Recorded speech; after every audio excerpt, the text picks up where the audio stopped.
and their situations from a multi-units on a singular meter standpoint. One of the benefits from the multi-tier system, billing system, from the commission's perspective and also from the city's perspective, was to promote water conservation. The higher the tier, the more your use is, the more expensive the water.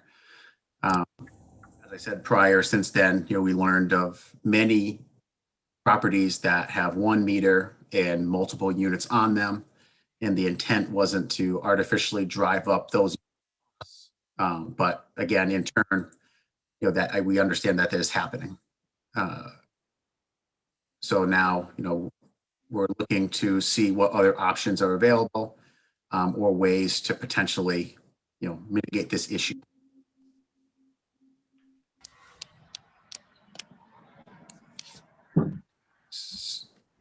So is there anyone from the city that wants to?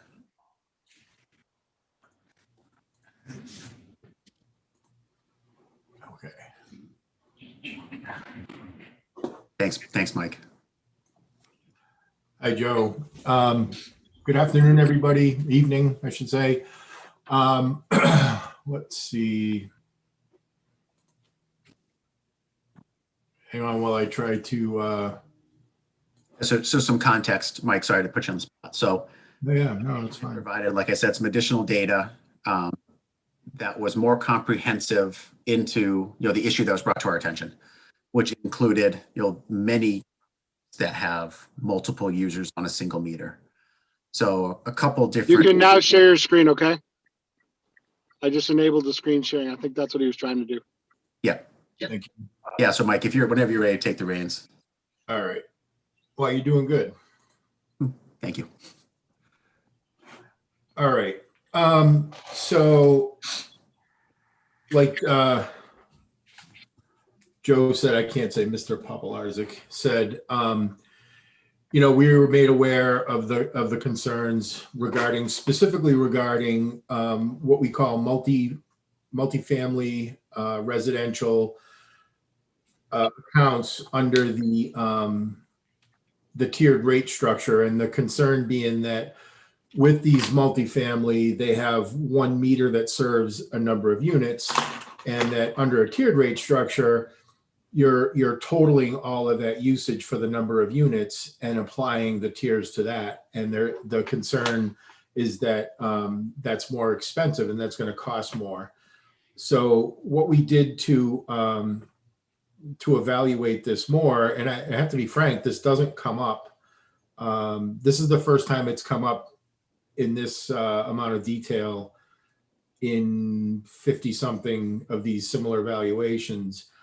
So to better understand the concerns, which, we want to understand too, we looked at all of the non-single family residential, and we looked at the usage under, I'm going to show you, and the charts are all based on summer usage, which is typically the worst season or the highest water use season. So I figured that would be the best one to look at. And this chart right here is from 78 Granville Road, which is the specific property that had raised the concern. And it's just a good example of what we did for all of them, all of the more than one unit residential, basically. So we looked at the total usage, the number of units, and then divided an average usage per unit. The estimated people, that's something that I'll show you after. And that was just to try to put the usage into terms that people will intuitively understand. So we divided the total usage by a relatively low daily usage for residential use, which is 50 gallons a day. Because as you go through usage data, and this is everywhere, you'll find zeros, you'll find, there's always some anomalous data in there. So we looked at, we cut out the zeros, and there's a few negatives from estimates and stuff. And then we calculated the cost under 3 scenarios, what the last bill would have been under the old rate structure. And I'm going to caveat that because the dollars came in with the data, so it might be a year old. But then we calculated the new bill under the tiered rates, how it would look per unit, again, dividing by the number of units. And this is very much shortened data just to get to the point of what we're talking about. And then we calculated what it would cost, and I don't want to get using the term sub-meter, but what it would cost if each unit had their own meter. We'll just leave it at that. And then we created this delta where, in this case, you can see that the individual unit meter or the sub-meter would result in a savings. All of these numbers are quarterly bills, so it's $23, $12, and those are the 2 summer quarters, and then in the winter, 7 and 3. So it's less pronounced in the winter, and it also shows that there's irrigation use most likely. The interesting thing, just a sidebar on that, is if there's 38 units here, there's probably, if you went and put 38 meters, there would need to be a 39th meter for their irrigation use because it's probably not, or it wouldn't be associated with any one unit. So that's another, I guess, sort of wrinkle in that. So once we calculated this, then I'm left with the task of sort of trying to figure out how to represent that and how to show that. And the way that we did this is we looked at the quarterly difference in a bill in terms of less and more. So what we calculated was in $5 increments, people that would pay less and people that would, or customers, I guess, that would pay more. So in this case, the 30, this is a 2-unit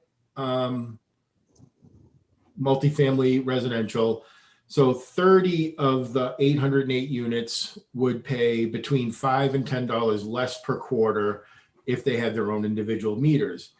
The 51 here in the middle turned out to be about the same. And then the 484 customers below would pay $5 to $10 more per quarter in the summer under the master meter tier application of the rate. So if we implemented the tiered rate structure as is with each of these units or each of these facilities, or I'm sorry, complexes, whatever you want to call them, would have 1 meter. So then we total them up sideways and came up with a total number of each type of account. And actually on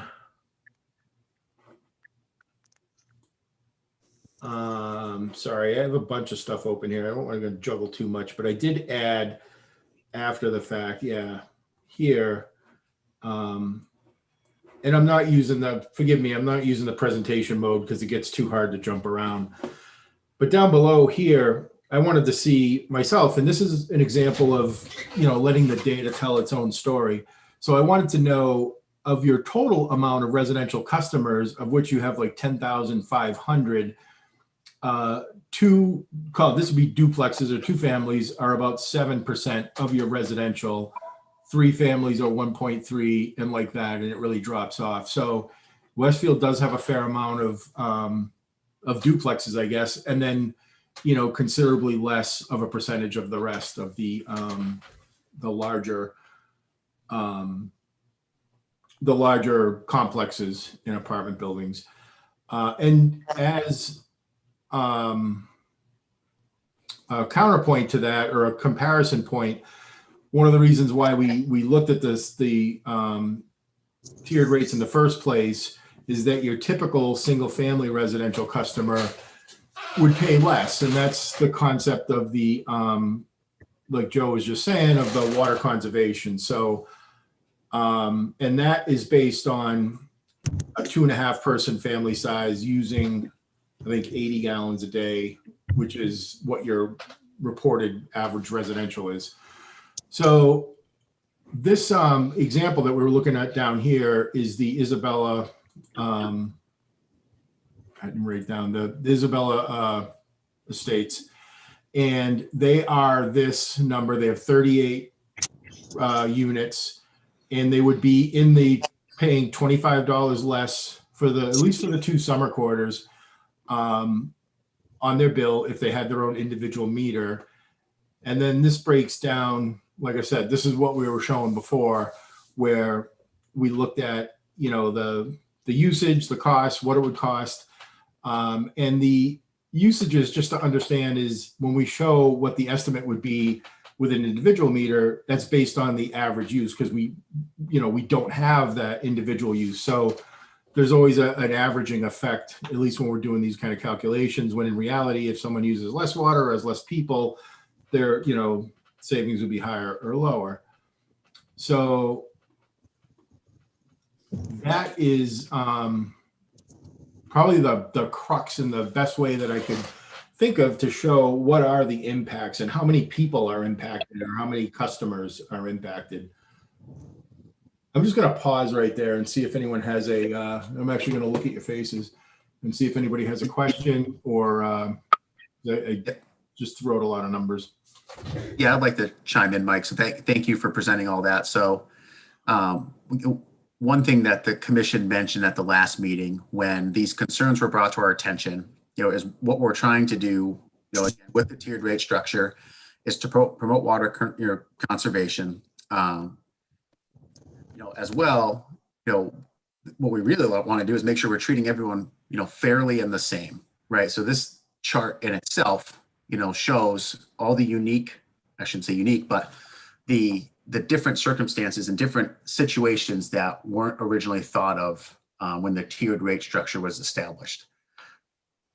Some other avenues were evaluated in terms of manually adjusting bills or automatically adjusting bills to divide the number of units so that a representative usage was determined in whatever situation, whether it's a duplex, a triplex, or a 38 unit condo association. But there's a limitation in the billing software that doesn't allow that. Also, after learning that there's 1,080 accounts, it is just a very cumbersome activity to have to do quarterly. So this data, provided a lot of good information into how many situations similar to the ones that were brought to our attention. I believe, Crane Mill and then Isabel Gardens, there are. So thank you, Mike, for analyzing this. One more thing, Joe. The other thing I did, because this hadn't come up before, is I reached out to, I want to say 7 systems to see what they did. And I picked some that were smaller, some were larger, some we're working on currently. And none of them really addressed this in the way that we're talking about here. And it just seems to be, we were discussing this previously, most systems that have water and sewer, they bill sewer based on your water usage. So in the summer, you're probably paying a higher sewer bill than you would be normally because it doesn't all go into the sewer. And most systems, Westfield is an exception, don't address that. It is what it is. I don't have percentages on that of systems, but I want to say for the most part, at least 2/3 of them just charge straight up based on the metered water use, and maybe a third allow for what they call irrigation meters. So it's the same kind of thing where you're trying to fit, design a structure that's going to work for the system. But then we look at outliers. And if you remember, we looked at the top 10 water users because that is the kind of thing that can happen is you can, cause a dramatic increase in their bills. But as Joe mentioned, we hadn't done that for these multi-unit residential. So I think this is based on the data that we have, I don't want to say it's exhaustive, but it was a very thorough evaluation.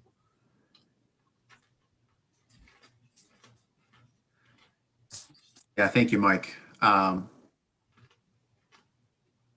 So based on this and what seemed to be a very difficult or just not feasible ways to work around trying to create, a system that everyone is billed, the same, and, fair might not be the right word, but, the intent is that everyone's treated the same. There was never the intent of the commissioner, the department, or time bond, to create a system that disproportionately builds certain complexes or certain, residences or anything like that. Ron or John, do you guys have any comments or questions?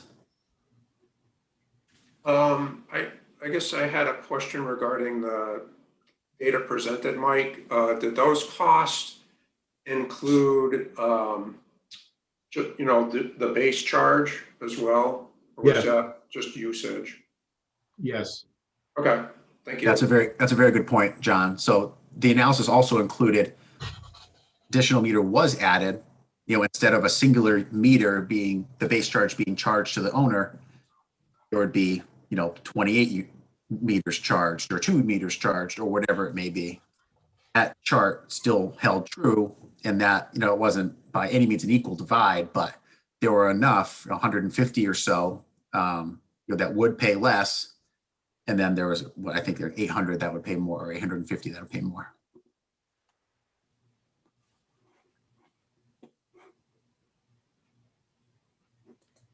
And then Joe, if I might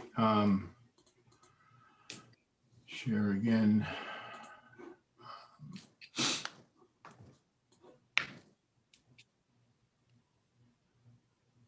I'm just reading the, I don't know, is somebody watching the chat?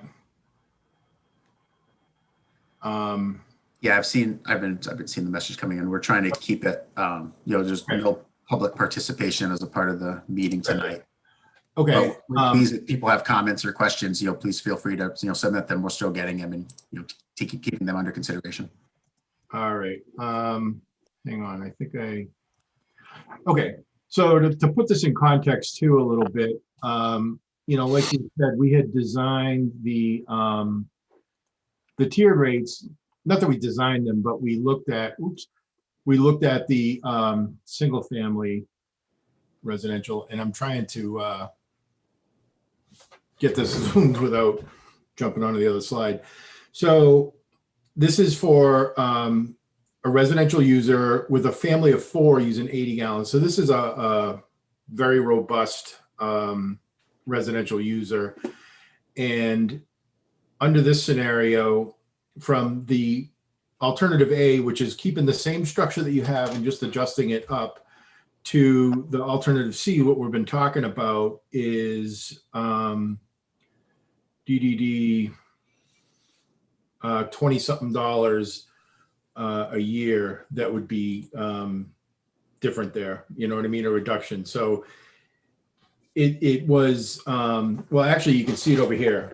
So this is the 10-year total, or the 8-year total actually, for the whole projected rate setting, future rates. And I use this just to compare them easily. And you can see under alternative A, they'd pay $7,410, and under alternative C, $6,900 for that whole period. So it's like $500 for 8 years. So it's not I mean, don't get me wrong, $500 doesn't just fall out of my pocket, but it's over 8 years. So it's just not a significant difference between the rate structures for the residential single family users, which is the majority of your residential users. So it's sort of a trade-off. So Mike, what was the alternative A? Mm-hmm. What was the percent increase from the existing rate structure today? And I think that was just it was an increase on the gallon rate, correct? Not base? For A, yes, correct. So A, and I'm sorry, I'm jumping around here. Actually, I think I might have it right here. What we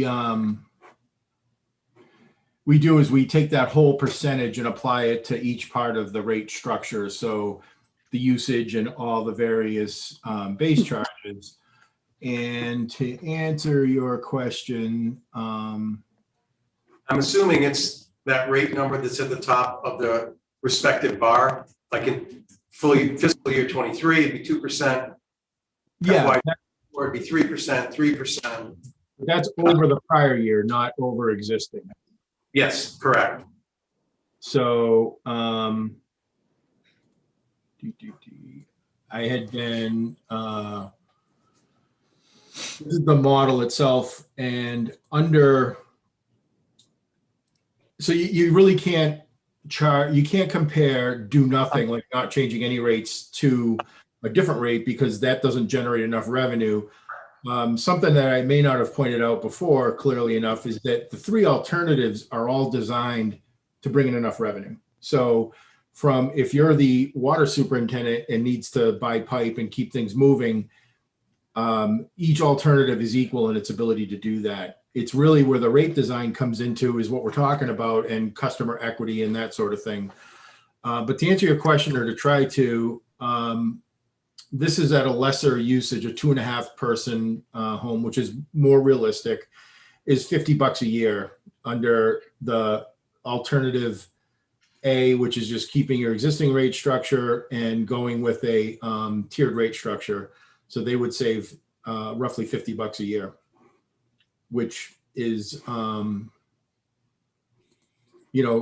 in here with, people that are paying $10 more is $40 a year.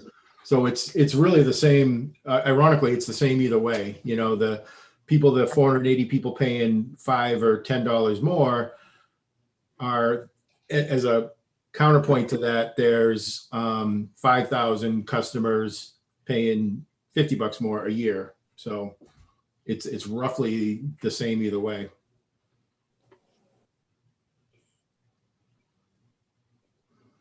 Mike, can you go back to the other presentation that shows the alternatives for the rate increase? This one? Yep, that's fine. Thank you. So I guess with all that being said, again,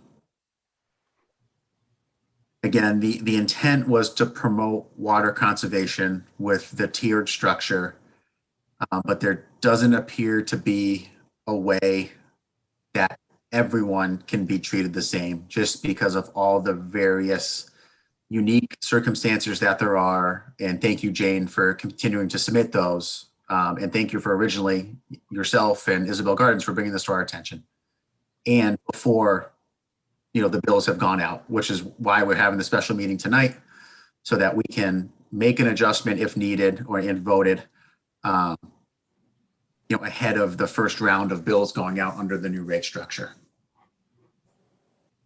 So based on the information presented, it's my opinion, that we shouldn't move forward with the current rate structure as is, the tiered rate structure that was voted on 2 meetings ago. I'm not sure if others feel the same, Ron and John. I think due to the complexity that this is going to introduce to billing, and I don't, and clearly our goal is to be equitable, or to treat each customer equitably, as it applies to what they're paying. And I do not see a means or a mechanism by which we could do that in a tiered structure. I mean, minimally, we would have to force every dwelling to get single meter, which clearly for the number of households, that's not realistic. The amount of work it would take to get there in cost, I just don't see that as a realistic path to follow. And that being said, and with the inability of Munis to do what we want to do in an automated fashion, the onus of maintaining that from a billing standpoint would be a nightmare from my point of view, and just untenable. So I would agree, Joe. I do not see where the tiered structure, and the intent of it is clearly what we want from a conservation incentive point of view. To administer that is going to be problematic at best and a nightmare at worst. Yeah, I agree with both you guys. You know, now that we have the information, we have more detail on the number of properties that this would affect, and the fact that there is not a very simple workaround in the accounting system. That's the last thing we want to do is introduce additional burden and manual adjustments, because that will just introduce greater possibility for errors on billing. And yeah, for all the previous reasons stated, I would be open to reverting back to a more traditional rate structure rather than the tiered structure that we voted on a few weeks ago. Yeah, thank you both, and I agree with you both. The burden aspect of it is also a great point. Whether that burden be on the department or on the homeowner, regardless, there would be an extraordinary amount of effort that would be required to make it so that everyone is billed the same. From a per unit usage and not a per, well, I guess it would be a per meter usage, not a per, complex per unit usage. So I guess we'll take it one step at a time. So with that said, do we want to vote to remove the new rate structure as established at our June meeting? And then take it from there on to how we proceed with a new rate structure? What's that? Will you select another rate structure? Yes, we select the fixed. I'll make a motion, Joe. And so clearly we're gonna have another discussion subsequent to this motion to talk about the rate structure that we would implement for fiscal year 22, correct? Correct. Yep. Yeah. We'll just take it one step at a time. We'll get rid of what's been currently established, and then we'll move on to whether it was option A or option B, the other two alternatives for the rate increase. I'll make a motion. We have to have a rate structure, so. I'll make a motion to rescind the vote taken 2 meetings ago to go to a tiered structure and to implement subsequent to further discussion this evening, a fixed rate structure that would involve annual increases going forward, uniformly applied across all households within the city. Do I hear a second? I second. Okay. Roll call. Commissioner Cole, Yes. Commissioner Nadrowski, Yes. Commissioner Popolarczyk, yes. All right. Thank you, Ron, for motioning that. The second part would be to now evaluate the other two alternatives for the rate increase. Because it's still the commission's opinion based on infrastructure improvements that are going to be required throughout the city, that a rate increase is required. And Mike, I guess if you can take the screen back and show us the other two options that have been previously presented. Yep.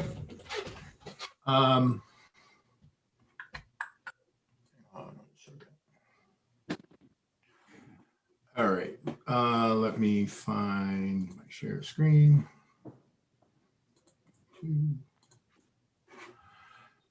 So the other two options both feature a base charge that it escalates along with the meter size, which is the convention. And I'll do some cheat sheets here and show you, this effectively shows you A and B at the same time. If everyone can see this. What we call the meter ratio is the multiplier of how much base charge is for a certain meter size compared to the 5/8 inch meter, which is the base, the smallest size, the lowest common denominator in most systems. And certainly for a residential customer, it's a 5/8 inch meter. So under your existing structure, it starts with 1, which is for the 5/8, so that makes sense. And then it goes all the way up for an 8-inch meter to 5 times basically. And then on the proposed, so this is your option A, it's just keeping your same rate structure. And when I call a rate structure, I mean this whole vertical component here. So when you see that 5%, it's times every piece of that structure. If we went to option B, when you get down to, and actually you can see it here, it's not just 5%, it's also the increment going from for an inch and a half, instead of being 1.98 times a 5/8, it would be 2.5. So it's a little bit of a tweak. It's really not that much, and it more just sort of cleans up the existing structure and distributes that a little bit better. So they're very close. Option B, which is the one shown here, is probably a little cleaner, just structure wise, but I don't think it really matters too much. And I can't imagine you have many 8-inch meters. Just to clarify, Mike, so just for people who don't know, the AWWA is the American Water Works Association. I'm sorry. I presume. No, I'm not saying, I'm guessing that's the data that they're presenting here. That's what they recommend to increase the base charge per meter size. Is that correct? Yeah, and the reason, and those equivalents, these meter equivalents, are based on the amount of water that can pass through. And if I didn't say this before, the whole concept is that readiness to serve. So if it's a rainy November day, there's not a lot of water use going on, but you come to summer weekend and everybody's going to start doing everything. So the larger the service is, the more they can impact you as a utility, meaning that if everybody opens up every spigot and hose that they have, if you have a 6-inch service, you're going to cause a lot more disruption to the Westfield Water Department than if you have a 5/8 inch. So that component is or that concept is backed up in the literature, and frankly you guys were really close, which is nice, because you had a pretty good rate structure to start with. So we were just thinking that when you look at the tiered rates, you can sometimes make the first one a little bit cheaper and then the high one a little bit more and try to split the difference. But this is an equitable rate structure. Thank you for explaining that. And I should do a better job of putting, because it's confusing when you look at this. This is what we're talking about is, oops. And then, hopefully we'll look at this every year and just see how do how do projections meet up against what we thought, or the reality, that kind of thing. New projects come along, or you find different costs to them, or you refine it, and you kind of just keep adjusting as you go. So those are your FY23 rates. So just to confirm, I'm obviously reading this correctly. So there'd be no percent increase for this fiscal year, and there would just be the adjustment to the base charges. Because we're in fiscal year 22 now, right? You're in 22.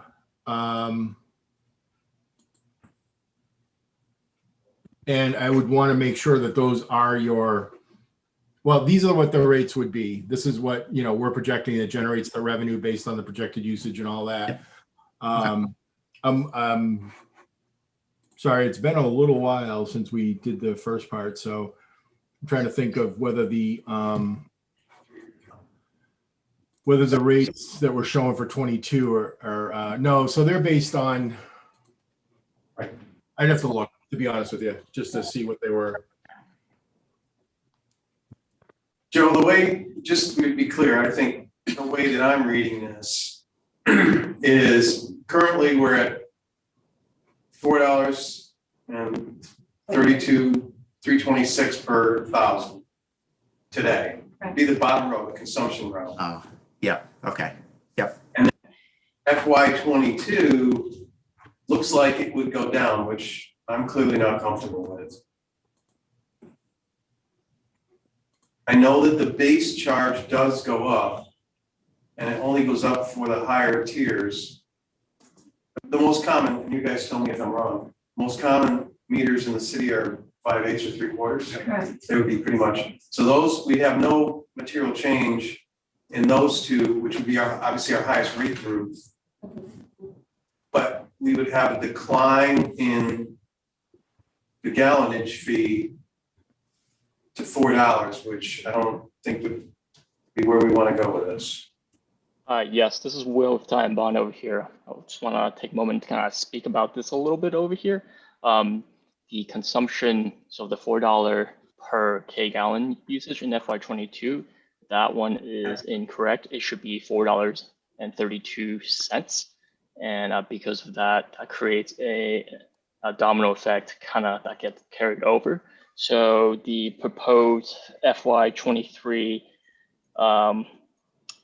let's see, rate per kilogallon is gonna be about $4.54. But the meter fees themselves remain what is shown here on the chart. Got it. Right, and Will, that's where I was going was, and frankly, I can't remember what we started with FY '21, and I would have to check what FY '22 rates actually are. I think what I'm hearing is they're just the same. But the 23 rates that are shown here stand alone, or we can adjust it to the, what Will just said too. You know what I mean? It doesn't. Yeah, I agree with Ron. I don't think we want to see, yeah, I can't imagine the intent is to have a decrease in the per 1,000 gallon usage in 2022. So we'd at least want to see that remain the same base charge and then, confirm that the appropriate revenues are being generated. Yeah, so we could either make it the same or what Will had suggested was if we make the did you guys keep the same rates for FY '22? I mean, we're into it this deep, I should just ask. Changed our rate. Currently, it's the same as it was for '21 because we just rescinded our vote on the rate increase, so it remains the same, 4.3626. All right, so if we do that, then we do this, and then alternative B. Yeah, it would be fine. So that would look like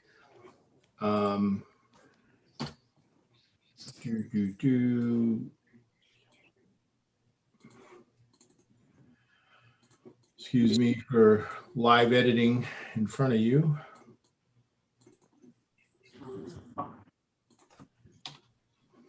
So that would look like this. Oops.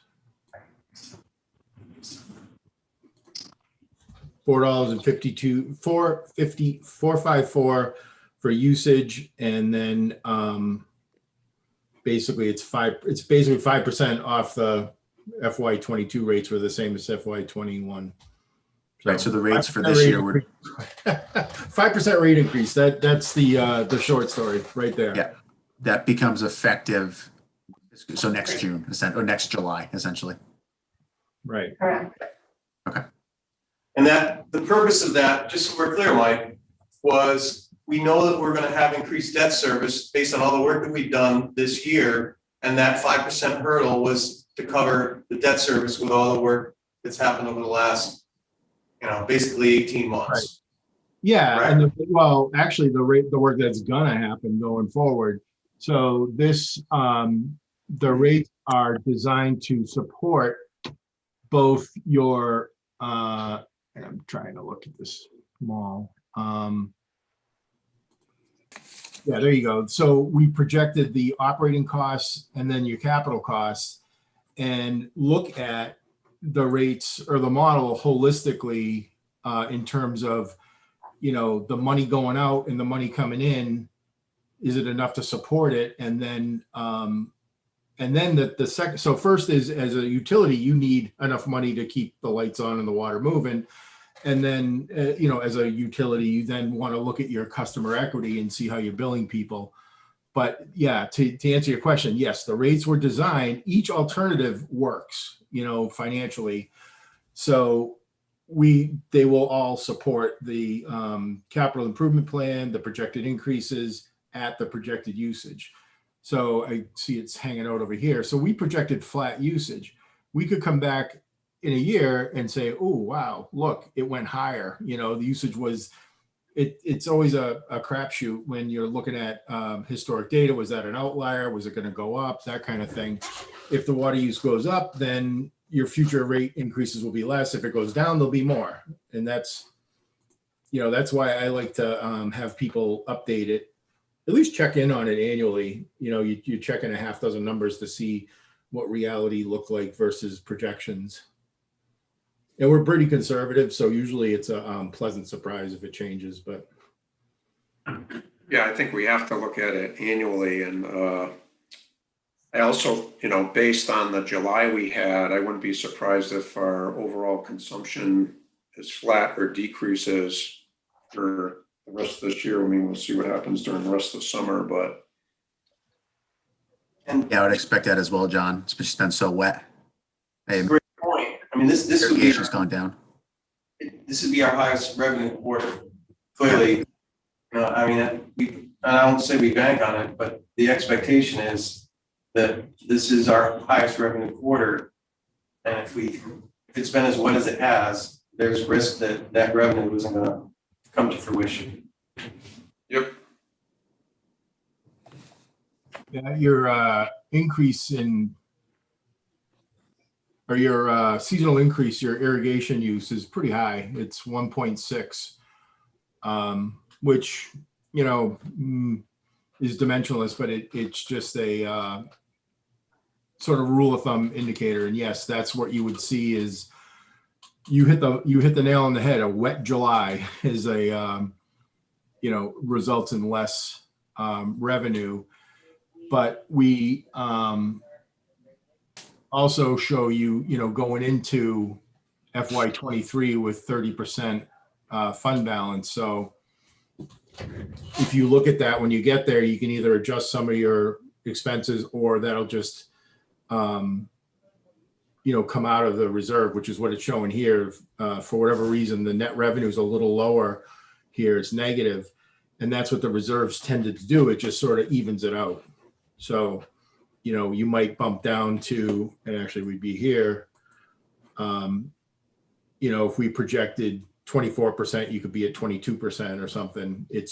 That's how it goes. It's designed to flex. And by the way, that's why, we try to keep your fund balance above 20%. That's roughly 3 months worth of expenses. And that, that's the concept, is that nothing's ever going to be perfect. And if you try to run it right to the dollar, you're going to have a wet July, and that's going to affect you negatively the next year. I think one of my concerns right now, and I advocate for some sort of rate increase for FY22, is a couple of things. One, there's commodity pressure from an inflationary standpoint that we're seeing across almost anything. The other thing is we basically just bought $400,000 worth of carbon for the swap out at Shaker, which was an unexpected expense. And I mean, I would rather be in a position where we could throttle back the 5% that we have on the chart if we need to, but minimally have some sort of increase, because clearly the general fund, or undesignated, wasn't overly robust. So my point is that there's nothing but inflationary pressure coming. And my concern would be that we'd be in a place at the end of this year where we potentially have deficit position. That'd be my concern, Joe and John. Yeah, I'm right there with you, Ron. Yeah, I totally agree. We're seeing it in the same market, that we're talking about, construction projects, and it's just the market's so volatile. Material prices are incredibly high. There's just not a whole lot of certainty out there with getting and procuring, materials and equipment. So with that said, I guess so we definitely want to start with an increase this year, fiscal year 22, to recover and have a safety net per se for, one, unexpected expenses such as the carbon replacement and any other future inflation that'll be seen on the department on work that they need to complete. So I guess I liked option B. Increase the base rate, closer to what AWWA is recommending. And then have a annual percent increase that we can revisit on an annual basis or as needed based on available funds and how the market reacts to everything that's going on. So I guess the proposal would be 3% in fiscal year 22, 5% in fiscal year 23, and 3% in fiscal year 24 as a starting point. And then we can. Right, with the understanding that we're going to review it annually. Correct, right. So if things take a drastic turn and the rate doesn't need to increase 5% next year, we can revisit at that time and make that determination. But at least we'd be establishing something for the next 3 years with the option to revisit and revise. I don't know. Mike, can you put option B up on the board for us to see again? Yes, I can. And I'll, let me put. One second. All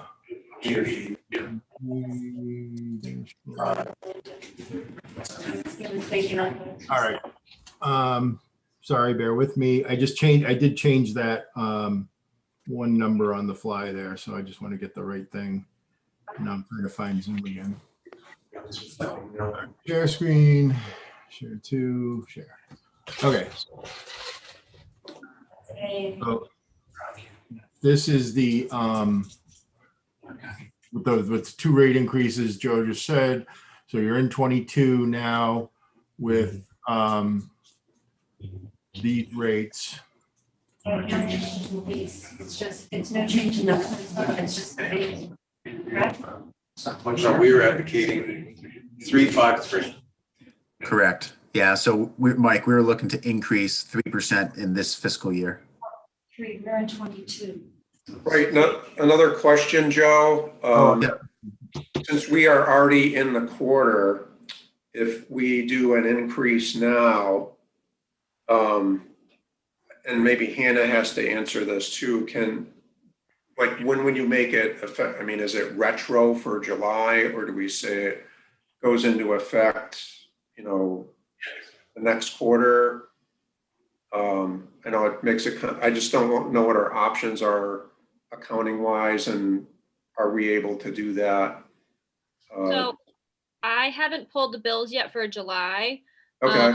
I was kind of waiting for tonight's meeting and decision, so I can, if a decision is made tonight, I can go to our auditor, have them change the rate first thing tomorrow morning and start the bill run, so it could be effective as of the July bills. Okay. That way it's even across the board. We don't have to do any retro or wait until the next quarter. We can start fresh with July. Got it. Okay, thank you. Speaking to that, thanks for John. There's a good question. Thank you for asking that.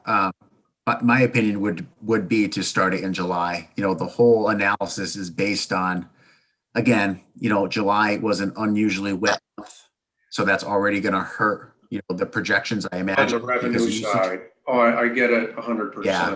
Right. Yep, because usage will be less. So I think the rate goes into effect as of July 1. And when we voted in June, there was just obviously some issues with the specific rate structure we chose based on the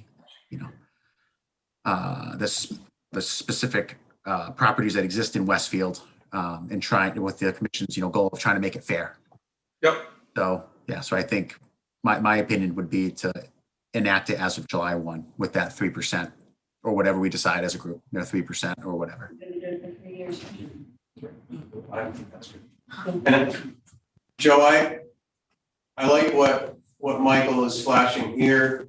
I think we want to do this, Joanna, tell me, the best time of year to make the assessment on both prior year revenue, undesignated, because what I'd like to do is put a placeholder on the calendar annually in it. We didn't have it previously. Every January is when we would have our numbers in for the prior year balance. The books and our undesignated would become available, so we'd have a good picture. A good line of sight to what our revenue was, expenses were, Correct. and What So- are designated, if it's healthy or not. so Joe, my proposal would be that in January, at the latest February, have this same discussion, and at that point determine, is the 5% correct to meet the expense needs, keep the department solvent? That we, so I would propose right now that we would vote at 353, but with an expectation that we would review January, February of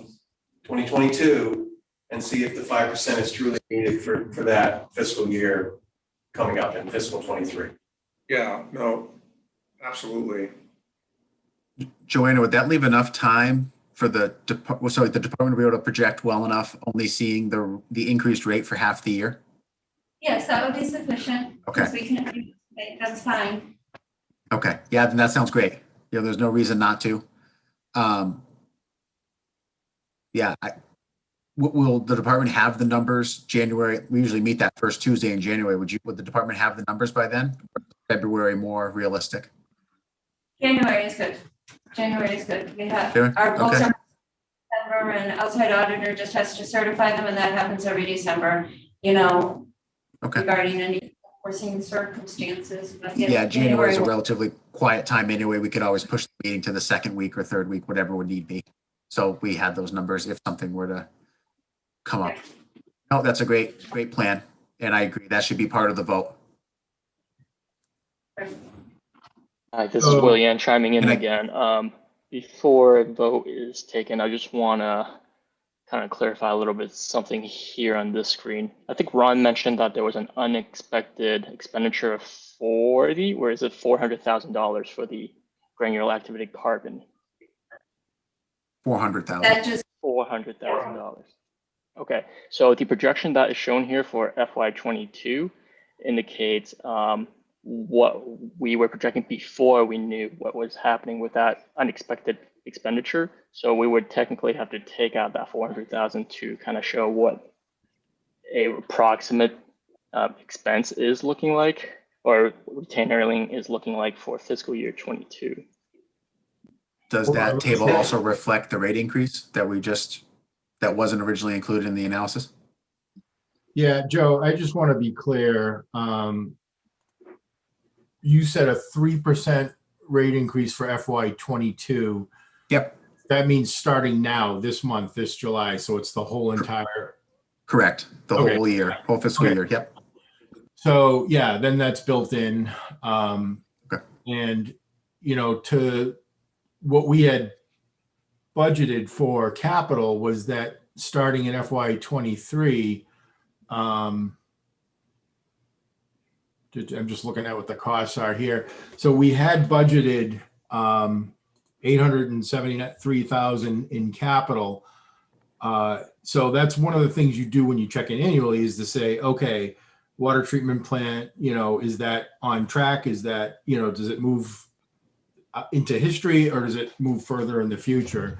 So most likely, depending on how much unexpended budget you had in your operating costs for, O&M, is whether or not that'll just be absorbed in that, or otherwise, if it was right to the dollar, then it would come out of this, what we're showing here. Oh, I'm sorry, out of your retained earnings. So there'd be, I wouldn't be too concerned about that at this point.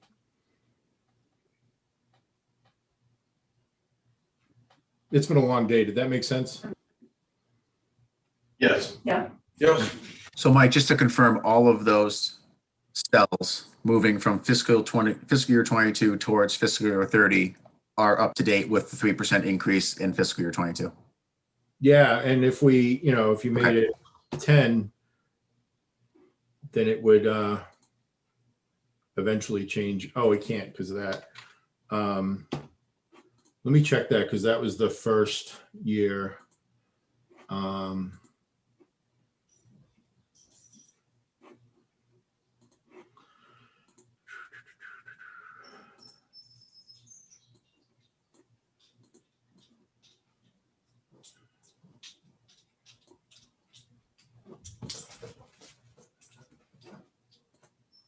All right, there you go. It just bumped in. Now that's what I was going to say. If we made it 10%, you'd see, Okay.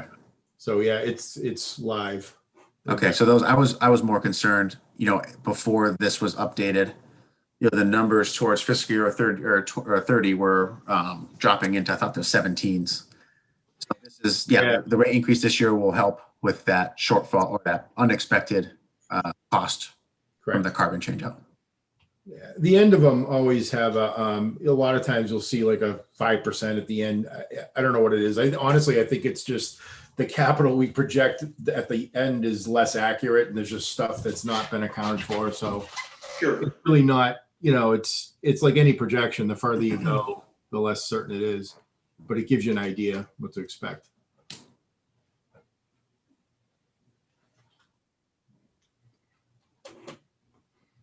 All right. Thank you for updating that, Mike. I'll send So you. is that everyone in agreement with the rate structure as proposed, with the understanding that we will revisit it, say at the earliest, at the latest January, and then I guess if needed, we can address it more. But I guess, Joanna, again, so I'm understanding it, we'll have a really good idea come January what the department will need for the rest of the year. Correct, we will. So then that's great. So that'll be we'll make that the annual revisit date. Will just be the beginning. Yes. Okay. All right. Thank you for clarifying that again. Yep. Sorry. Okay. Does anyone have any other questions or concerns? Yeah.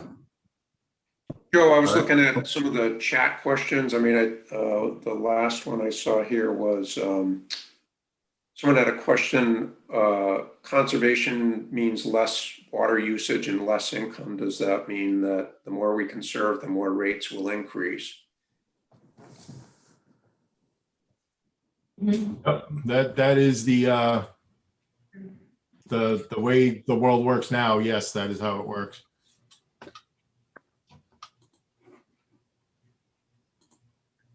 That's one of the challenges with a flat rate structure.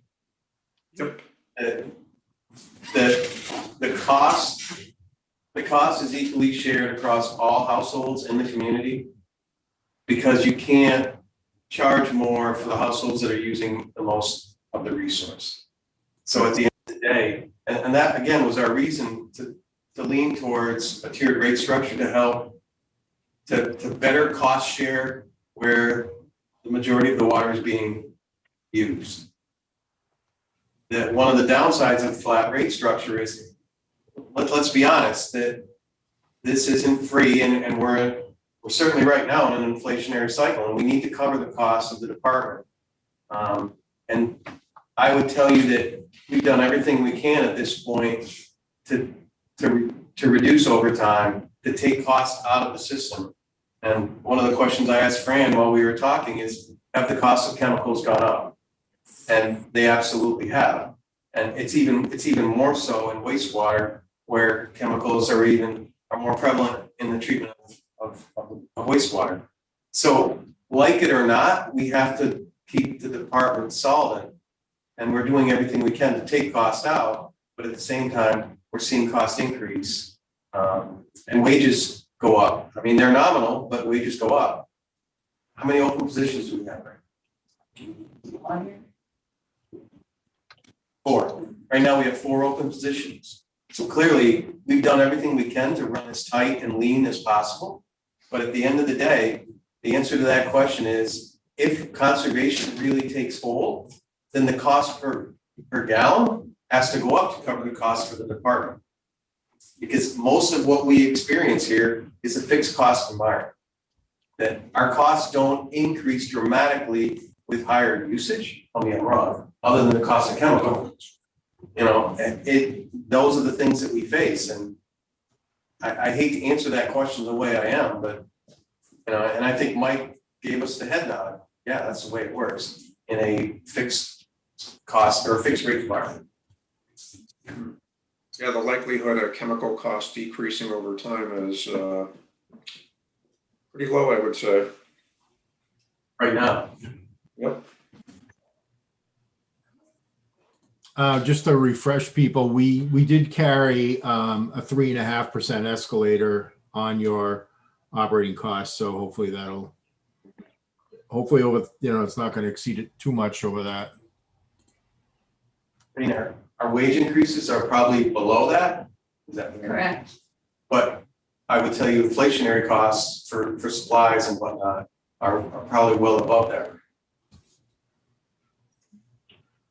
And if we do any project, like pipe, anything of that nature, cost of steel today is ridiculous. So.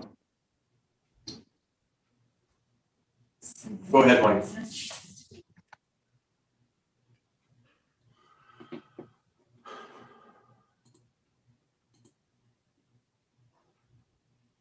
All right, does anyone have anything else to add?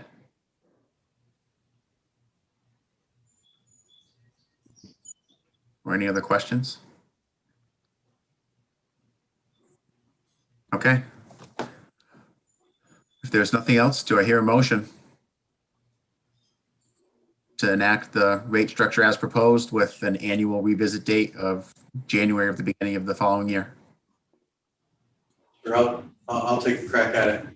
I make a motion to implement rate structure B as depicted for the fixed rate per meter size, and then implement a usage rate of 3%, increase in usage rate of 3% in 2022, 5% in 2023, and 3% in 2024, with those increases in the out years, 23 and 24 being reviewed annually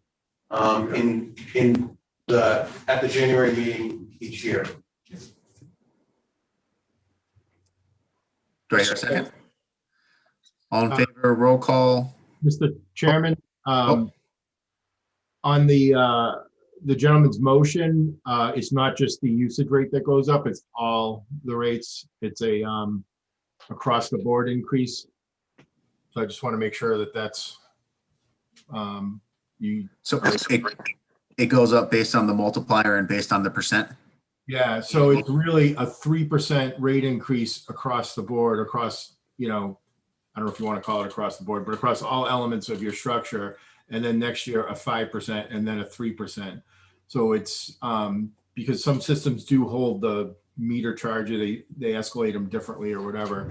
In this case, you're going to change, you know, all elements of your rates, the base and the usage by the percentages indicated. Okay, thank you for clarifying that. Mike, did the rate chart depict that correctly? Exhibit B. Yeah, it does in the math. And Hannah, I'm sending you the data now, so you'll have it. Thanks, Mike. So Joe, the motion was that we would implement the fixed rate charge as depicted in the time bond rate structure, and then a 3% usage increase in FY22, 5 in FY23, 3 in FY24, with an annual revisit for 23 and 24 in January, those respective years. Yeah, I just get caught up on the fixed as well. It's also going up, not just the usage, it's the meter fees going up by 3%. As we're saying, it's in accordance with the time bond chart. We're probably fine, Joanna? Yes. Okay, all right. So thank you for clarifying all that. Do I hear a second? A second. Roll call, Commissioner Cole, Yes. Commissioner Nagelski, Yes. Commissioner Papalarczyk, yes.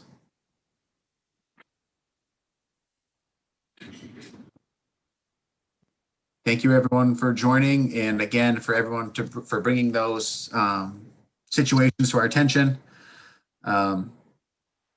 and for all the questions during the chat or during the meeting. Do we want to talk next meeting? You know, we typically don't meet in August. Do you want to meet in September? Yes, August wasn't gonna work for me, Joe, anyway. Okay. Yeah, I think with this meeting, we've hammered out what needs to get addressed. So it'd be the 7th. Mhm. September 7th. Yeah. Works for me. Okay. Yeah, that works for me as well. Would you prefer to meet in person? Would you like me to book a room at City Hall? Yeah, I would say so. It's more, as long as that's okay with everyone else. It's more conducive to public participation and Yep. last meeting was great. Okay. Everyone coming to speak and Yep. came in front of us. So that was great. Okay. You guys okay with that? Yeah, thank you, Mike and Will. Really appreciate the help with this. Oh, you guys are doing a good job and being receptive and, you know, investigating all this stuff. So it's been a pleasure. Thank you. Yeah, thanks, Mike. Thanks, Will. Happy to Thank you, help. folks. Good night, Appreciate it. fellas.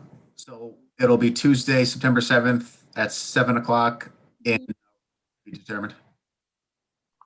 Yep. Okay.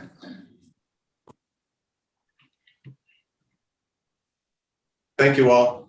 All right. Yeah, if there's nothing else, do I hear a motion to adjourn at 8:12? I make a motion to adjourn the Park Commissioners meeting. July 22nd, 8:12. 8:12. I was waiting for that. Sorry, John.